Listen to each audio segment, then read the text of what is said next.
Hello guys and welcome back to best കാപ്പിക്സ്. ഇന്നത്തെ വീഡിയോയിലൂടെ നമ്മൾ നോക്കാൻ പോകുന്ന പുതിയ മഹീന്ദ്ര XUV3Xും അതുപോലെ ബ്രസയും തമ്മിലുള്ള ഒരു ചെറിയ കമ്പാരിസൺ പോലെ എന്ന് പറയാനുള്ള കാരണം ഇതിനകത്ത് നമ്മൾ ഓരോ വാഹനം എടുക്കാനുള്ള റീസൺസ് ആയിരിക്കും നോക്കുന്നത്. അതായത് ബ്രസ എടുക്കാനുള്ള കുറച്ച് റീസൺസും അതിന് മുകളിൽ XUV3Xും എടുക്കാനുള്ള കുറച്ച് റീസൺസും. നമുക്ക് എന്തായാലും ആദ്യം XUV3Xയിൽ നിന്ന് തന്നെ സ്റ്റാർട്ട് ചെയ്യാം. പിന്നെ ഡിസൈൻ ഞാൻ പറയുന്നില്ല, കാരണം ഡിസൈൻ വളരെ സബ്ജക്റ്റീവ് ആയിട്ടുള്ളൊരു കാര്യമാണ്. പൊതുവേ XUV3Xയുടെ ഡിസൈൻ്റെ ആൾക്കാരുടെ ഒപ്പീനിയനിൽ നിന്ന് ഞാൻ കേട്ടത് ഫ്രണ്ട് ഡിസൈൻ വളരെ മോശമാണെന്നും ബാക്കി വാഹനത്തിൻ്റെ ഡിസൈൻ വലിയ കുഴപ്പമില്ല എന്നുമാണ്. എന്തായാലും ഡിസൈൻ അവിടെ നിൽക്കട്ടെ, നമുക്ക് ആദ്യം ഡയമെൻഷൻസ് കമ്പയർ ചെയ്ത് നോക്കാം. ലെങ്ത്തിൻ്റെ കാര്യത്തിൽ XUV3X ഒരു ഇത്തിരി കുറവാണ്, 5 മില്ലിമീറ്റേഴ്സ് കുറവാണ്. അത് വലിയ വ്യത്യാസം ഉണ്ടെന്നല്ല, രണ്ട് വണ്ടികളും സബ് 4 മീറ്റർ വണ്ടികളാണ്, അപ്പോൾ അത്രയും ഡിഫറൻസ് ഉള്ളൂ. പിന്നെ വിത്തിൻ്റെ കാര്യത്തിലും XUV3X ആക്ച്വലി കൂടുതലാണ്, 31 മില്ലിമീറ്റേഴ്സ് ആണ് കൂടുതൽ വരുന്നത്. ഹൈറ്റ് ബ്രസ വെച്ച് കമ്പയർ ചെയ്യുമ്പോൾ കുറവാണ്. അതുപോലെ തന്നെ വീൽ ബേസ് നമുക്കിതിന് കൂടുതലാണ് വരുന്നത്, 100 മില്ലിമീറ്റേഴ്സ് വീൽ ബേസ് കൂടുതലാണ്. 2600 mm ആണ് XUV3Xയുടെ വീൽ ബേസ്. ഹൈറ്റ് ബ്രസ വെച്ച് കമ്പയർ ചെയ്യുമ്പോൾ XUV3Xയ്ക്ക് 38 mm കുറവാണ്. ഇതാണ് നമുക്ക് ഡയമെൻഷൻസിൽ പറയാൻ പറ്റുന്നത്.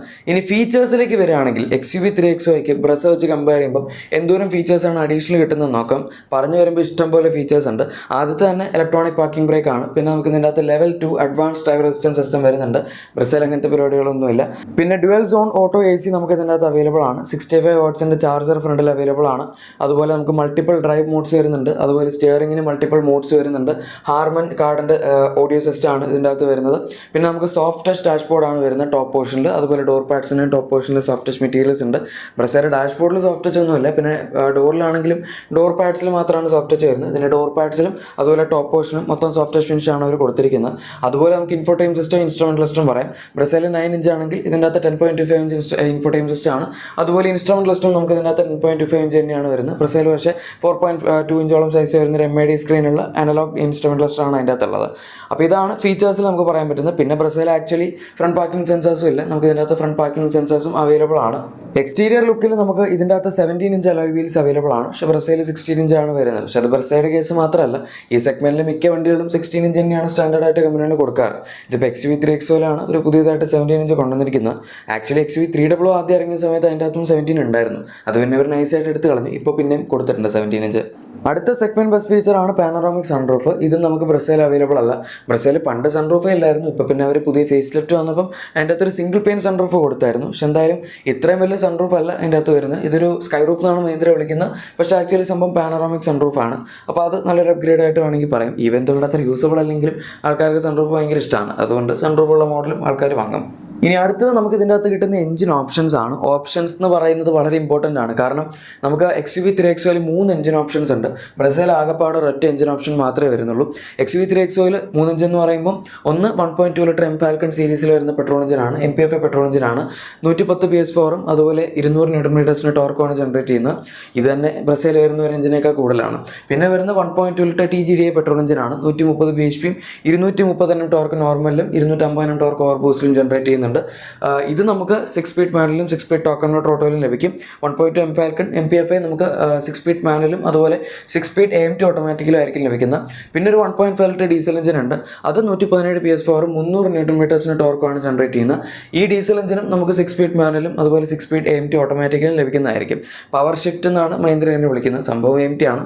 അപ്പോൾ എഞ്ചിൻ്റെ കാര്യത്തിൽ തീരുമാനമായല്ലോ. പവറിൻ്റെ കാര്യത്തിൽ ഏത് എഞ്ചിൻ എടുത്താലും ബ്രസയേക്കാൾ വളരെ മുന്നിലാണ്. ആൻഡ് ഈവൻ മൈലേജ് എടുക്കുകയാണെങ്കിൽ പോലും അതാണ് നമുക്ക് അടുത്ത പ്രോ പറയാൻ പറ്റുന്ന മൈലേജും ആക്ച്വലി ബ്രസയേക്കാൾ നല്ലതാണ്. കാരണം ബ്രസയിൽ വരുന്നത് ഒരു വലിയ എഞ്ചിനാണ്, അതായത് 1.5 ലിറ്റർ എണ്ണയാണ്. അപ്പോൾ അത് വെച്ച് നമ്മൾ കമ്പയർ ചെയ്യുന്ന സമയത്ത് മൈലേജ് തീർച്ചയായും ഇതിനായിരിക്കും ബെറ്റർ. ഡീസൽ എടുക്കുകയാണെങ്കിൽ പിന്നെ പറയുക വേണ്ട, ഇതിൻ്റെ ക്ലെയിംഡ് തന്നെ 21 ആണ്. ആൻഡ് പെട്രോൾ ആണെങ്കിൽ പോലും TGDI അല്ലെങ്കിൽ M-Falcon എടുക്കുമ്പോൾ നമുക്ക് കമ്പാരിറ്റീവ്ലി ബെറ്റർ മൈലേജ് കിട്ടും. പക്ഷേ ഒരു കാര്യമുണ്ട്, ടർബോ പെട്രോൾ നമ്മൾ പുഷ് ചെയ്യുകയാണെങ്കിൽ മൈലേജ് കമ്പാരിറ്റീവ്ലി നന്നായിട്ട് കുറയും. ഒരു ഡീസൽ അത്യാവശ്യം നല്ല രീതിയിൽ ഓടിക്കുകയാണെങ്കിലാണ് മൈലേജ് കൂടുതൽ കിട്ടാനായിട്ട് കേപ്പബിൾ ആയിട്ടുള്ളത്. ഇനി അടുത്ത പോസിറ്റീവ് പറയാൻ പറ്റുന്ന സേഫ്റ്റി ആണ്. ബ്രസയുടെ സേഫ്റ്റി കമ്പയർ ചെയ്യുമ്പോൾ അത്ര മോശമൊന്നുമല്ല. പക്ഷെ എന്നാലും സ്റ്റാൻഡേർഡ് സേഫ്റ്റി ഫീച്ചേഴ്സൊക്കെ നോക്കുമ്പോൾ ഇതിൻ്റെ അകത്ത് 6 എയർ ബാഗ്സ് നമ്മൾ ഏത് വേരിയൻ്റ് എടുത്താലും കിട്ടുന്നുണ്ട്. അതുപോലെ ഇലക്ട്രോണിക് സ്റ്റെബിലിറ്റി പ്രോഗ്രാം, പിന്നെ കുറച്ചുകൂടി ഉയർന്ന വേരിയൻറ്റിലേക്ക് പോകുകയാണെങ്കിൽ hill start assist, hill ഡിസിൻ control, പിന്നെ വെഹിക്കിൾ സ്റ്റെബിലിറ്റി മാനേജ്മെൻറ്റ്, അങ്ങനെ പറയേണ്ട ഇഷ്ടംപോലെ സേഫ്റ്റി ഫീച്ചേഴ്സ് ഈ ഒരു വാഹനത്തിൽ അവൈലബിൾ ആണ്. ബ്രസയിൽ ഇപ്പോഴും ബേസ് മോഡലിൽ 2 എയർ ബാഗ് മാത്രമേ വരുന്നുള്ളൂ. ടോപ്പ് എൻഡിൽ 6 എയർ ബാഗ്സ് ഉണ്ട്.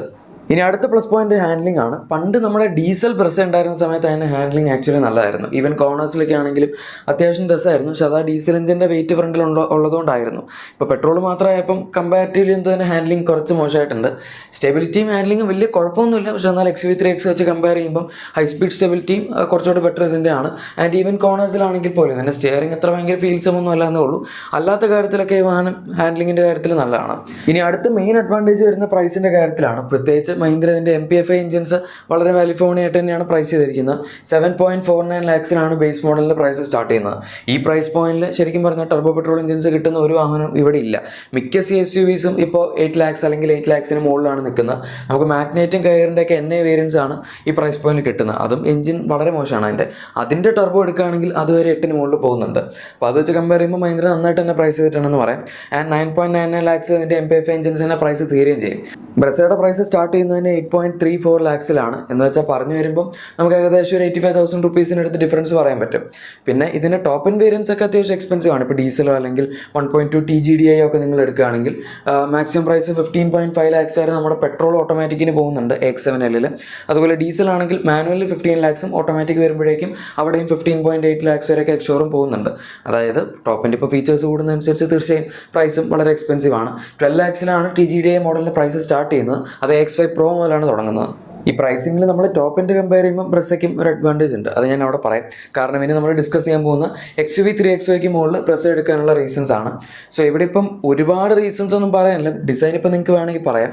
അത് ഞാൻ ഇതിൻ്റെ അകത്ത് ഇൻക്ലൂഡ് ചെയ്യുന്നില്ല. പക്ഷേ ഡയമെൻഷൻസിലേക്ക് ഡയറക്റ്റ് വരികയാണെങ്കിൽ ഓൾറെഡി പറഞ്ഞായിരുന്നു 5 mm ബ്രസയ്ക്ക് ലെങ്ത് കൂടുതലാണ്. അതുപോലെ വിട്ട് കമ്പാരിറ്റീവ്ലി കുറവാണ്. ഹൈറ്റ് കമ്പാരിറ്റീവ്ലി കൂടുതലാണ്. ആൻഡ് വീൽ ബേസും കമ്പാരിറ്റീവ്ലി കുറവാണ്. ഈ 100 mm വീൽ ബേസ് ഡിഫറൻസ് വരിക എന്ന് പറഞ്ഞാൽ അത്യാവശ്യം നല്ലതാണ്. അതായത് വലിയൊരു ഡിഫറൻസ് ആണ്. കാരണം ഇപ്പോൾ ഈ ഒരു പ്രൈസ് പോലും മിക്ക വണ്ടികളിലും 2500 ഉണ്ടാവാറുള്ളത്. പക്ഷേ XUV700 വീൽ ബേസിൻ്റെ കാര്യത്തിൽ നന്നായിട്ട് പുഷ് ചെയ്തിട്ടുണ്ട്. ഇനി ഫീച്ചേഴ്സിൻ്റെ കേസ് എടുക്കുകയാണെങ്കിൽ ഇവിടെ സത്യം പറയാൻ എനിക്ക് ഒരുപാട് ഫീച്ചേഴ്സ് ഒന്നും കണ്ടുപിടിക്കാൻ പറ്റിയിട്ടില്ല. ആകപ്പാട് XUV3X വെച്ച് കമ്പയർ ചെയ്യുമ്പോൾ ഹെഡ് അപ്പ് ഡിസ്പ്ലേ മാത്രമാണ് ഇതിനകത്ത് കൂടുതലുള്ളതായിട്ട് തോന്നിയത്. ബാക്കി സാധനങ്ങളൊക്കെ ഓൾമോസ്റ്റ് സിമിലർ ആണ്. അതായത് കുറേ ഫീച്ചേഴ്സ് XUV3X വരെ കൂടുതലുണ്ട്. പക്ഷേ ഇത് രണ്ടും തമ്മിൽ കോമൺ ആയിട്ട് വരുന്ന കുറച്ച് ഫീച്ചേഴ്സ് ഉണ്ട്. പിന്നെ വേണമെങ്കിൽ പറയാൻ മാത്രം നമ്മുടെ 1.5 ലിറ്റർ NA പെട്രോൾ പറയാം. അതിപ്പോൾ ഒരു പ്രോ ആയിട്ട് പറയാൻ പറ്റുമെന്ന് ചോദിച്ചാൽ ഈ എഞ്ചിൻ ഈ സെഗ്മെൻറ്റിൽ നമ്മൾ നോക്കുമ്പോൾ വളരെ സ്ലോ ആണ്. കാരണം പ്രത്യേകിച്ച് ടർബോ പെട്രോൾസ് ഒക്കെ ഭരിക്കുന്ന ഈ ഒരു റേഞ്ചിൽ ഈ എഞ്ചിൻ 0 to 100 ആക്സലറേഷനോ അല്ലെങ്കിൽ നമ്മൾ പെട്ടെന്ന് കിട്ടുന്ന ആ ഒരു പവറൊക്കെ നോക്കുകയാണെങ്കിൽ പ്രത്യേകിച്ച് എൻ്റെ petrol automatic 6 speed talk converter ആണ് വരുന്നത്. ഈവൻ ദോ AC എക്സോസ്റ്റ് ആണെങ്കിൽ പോലും ഈ ഒരു എഞ്ചിൻ്റെ കോമ്പിനേഷൻ വരുമ്പോൾ കുറച്ച് സ്ലോ ആണ്. കുറച്ചധികം സ്ലോ ആണ്. കാരണം 15-16 സെക്കൻഡ്സിനടുത്ത് എടുക്കുന്നുണ്ട് 0 to 100 എത്താൻ. പക്ഷേ വലിയ എഞ്ചിൻ ആയതുകൊണ്ട് 1.5 ലിറ്റർ ആയതുകൊണ്ട് നമുക്ക് ഇതിൻ്റെ അകത്ത് ടർബോ ലാഗോ അങ്ങനത്തെ പരിപാടികളൊന്നും വരുന്നില്ല. ലോ എൻഡിൽ അത്യാവശ്യം പവർ ഉണ്ട്. പിന്നെ മറ്റേതിൻ്റെ അകത്ത് നമ്മൾ ആ ടർബോ സ്പൂളിന് വേണ്ടി വെയിറ്റ് ചെയ്യുന്ന പോലെ ഇതിനകത്ത് അങ്ങനെ വെയിറ്റ് ചെയ്യേണ്ടി വരുമൊന്നുമില്ല. കുറച്ചും കൂടെ ലോ RPM-ലാണെങ്കിലും വണ്ടി ഈസി ആയിട്ട് വലിച്ചോളും. അതാണ് ഇതിൻ്റെ അകത്തൊരു അഡ്വാൻറ്റേജ് ആയിട്ട് പറയാൻ പറ്റുന്നത്. ഇനി ബ്രസയുടെ അടുത്തൊരു പ്ലസ് പോയിന്റ് ആയിട്ട് പറയാൻ പറ്റുന്ന CNG ഓഫർ ചെയ്യുന്നുണ്ട് എന്നുള്ളതാണ്. അത് നമുക്ക് XUV3X വരെ കിട്ടില്ല. മഹീന്ദ്ര പിന്നെ അങ്ങനത്തെ പരിപാടികളൊന്നും അങ്ങനെ ഫോക്കസ് ചെയ്യാറില്ല. അവർ കൂടുതൽ പെർഫോമൻസ് കൊടുക്കുക, മാക്സിമം പവർ പുഷ് ചെയ്യുക, അങ്ങനത്തെ സംഭവങ്ങളൊക്കെയാണ് നോക്കാറ്. അല്ലാണ്ട് CNG ഒക്കെ കൊടുത്ത് വളരെ എഫിഷ്യൻ്റ് ആയിട്ട് വണ്ടി ഓടിക്കുക അങ്ങനത്തെ പരിപാടികളൊന്നുമില്ല. ഞാൻ CNG കുറ്റം പറഞ്ഞല്ല. ആൾക്കാർക്ക് ഇപ്പം വളരെ എഫിഷ്യൻ്റ് ആയിട്ട് വണ്ടി ഓടിക്കണം, നല്ല മൈലേജ് വേണം, ഇപ്പം നമ്മുടെ വണ്ടി ഓടിക്കാനുള്ള കോസ്റ്റ് കുറയണം, അങ്ങനെയൊക്കെ ഉണ്ടെങ്കിൽ തീർച്ചയായും CNG നല്ലൊരു ഓപ്ഷനാണ്. പ്രത്യേകിച്ച് മാരുതി സുസുക്കി വാഹനങ്ങളിൽ വരുന്ന CNG എന്ന് പറഞ്ഞാൽ ഫാക്ടറി ഫിറ്റഡ് ആണ്. മാത്രമല്ല അത് റിലയബിൾ ആണ്. അങ്ങനെ പെട്ടെന്ന് പ്രശ്നമുണ്ടാക്കുന്ന CNG ഒന്നുമല്ല.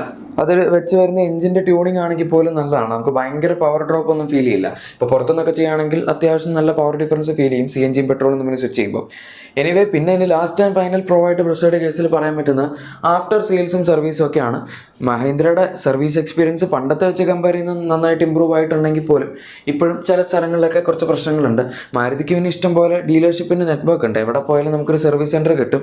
ചില സ്ഥലങ്ങളിലൊക്കെ മോശമാണെങ്കിൽ പോലും ഭൂരിഭാഗം സർവീസ് സെൻറ്റേഴ്സിൻ്റെയൊക്കെ എക്സ്പീരിയൻസ് ആൾക്കാർക്ക് നല്ലതായിട്ട് തന്നെയാണ് കിട്ടാറുള്ളത്. അപ്പോൾ അതുകൊണ്ട് അതൊരു പ്ലസ് പോയിൻ്റ് ആണ്. അത് ബ്രസയുടെ പ്ലസ് പോയിൻ്റ് അല്ല. ഇത്രയും കാലമായിട്ട് മാരുതി സുസുക്കി ഇന്ത്യയിൽ ഉണ്ടാക്കി വെച്ച ആ ഒരു റെപ്യൂട്ടേഷനും അതിൻ്റേതായിട്ടുള്ള ഡീലർഷിപ്പിൻ്റെ നെറ്റ്വർക്കിൻ്റെയും പ്ലസ് പോയിൻ്റ് ആണ്. ഇനി ലാസ്റ്റ് ആൻഡ് ഫൈനൽ കേസിൽ നമ്മളിപ്പോൾ ടോപ്പ് എൻഡിൻ്റെ പ്രൈസ് കമ്പയർ ചെയ്യുകയാണെങ്കിൽ ബ്രസയ്ക്ക് ഏകദേശം 1.35 ലക്ഷം കുറവാണ്. 14.14 lakhs ആണ് എൻ്റെ എക്സ്ഷോറൂം പ്രൈസ് വരുന്നത്. XUV3X ഞാൻ ഓൾറെഡി പറഞ്ഞായിരുന്നു 15.5 lakhs അടുത്താണ് എൻ്റെ പ്രൈസ് നിൽക്കുന്നത്. അപ്പോൾ അങ്ങനെ നോക്കുമ്പോൾ നമുക്ക് XUV3X കുറച്ചുകൂടെ പവർ കിട്ടും, പിന്നെ കൂടുതൽ ഫീച്ചേഴ്സ് കിട്ടും. അങ്ങനെ പ്ലസ് പോയിന്റ്സ് ഉണ്ട്. പക്ഷേ എന്നാൽ ഇപ്പോൾ നിങ്ങൾ ടോപ്പ് എൻഡ് എടുക്കാനേ നിങ്ങൾക്ക് താല്പര്യമുള്ളൂ. അങ്ങനെയൊക്കെ ആണെങ്കിൽ വേണമെങ്കിൽ ബ്രസ കൺസിഡർ ചെയ്യുന്നതുകൊണ്ടും പ്രശ്നമില്ല. ഓൺ റോഡ് വരുമ്പോൾ എങ്ങനെയായാലും 1.5 ലക്ഷത്തിന് മുകളിലായിരിക്കും ഡിഫറൻസ്. ഗൈസ്, അപ്പോൾ നമ്മുടെ ഇന്നത്തെ കമ്പാരിസൺ പോലത്തെ വീഡിയോ എല്ലാവർക്കും ഇഷ്ടപ്പെട്ടാണെന്ന് വിചാരിക്കുന്നു. ഇഷ്ടപ്പെട്ടെങ്കിൽ ലൈക്കും സബ്സ്ക്രൈബും ഷെയറൊക്കെ ചെയ്തേക്കാം. നമുക്ക് മറ്റൊരു വീഡിയോയിൽ കാണാം. Thank you for watching my video and good bye.